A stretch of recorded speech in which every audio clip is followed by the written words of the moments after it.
Hi guys, in this video we'll talk about how to fix your Chromebook camera is not working or you are seeing the black screen. So how can you fix this? So let's go through the step-by-step process. So first what we can do is just go to make sure that you have allowed your permission settings. So if I search my camera here, so just search your camera application and from here let's say I select on app settings.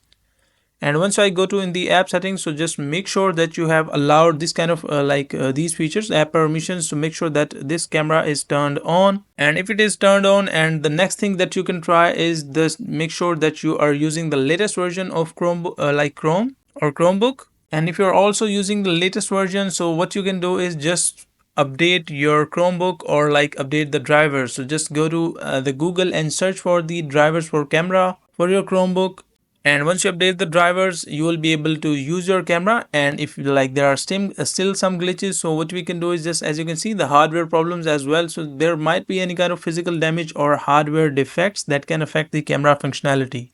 So these are the things that you can try to fix your issue, and if your issue is not still fixed, so you will need to consult any person who can fix this issue and you will be able to solve this. So that is a simple and easy process or easy guide on how you can fix your camera issue on Chromebook.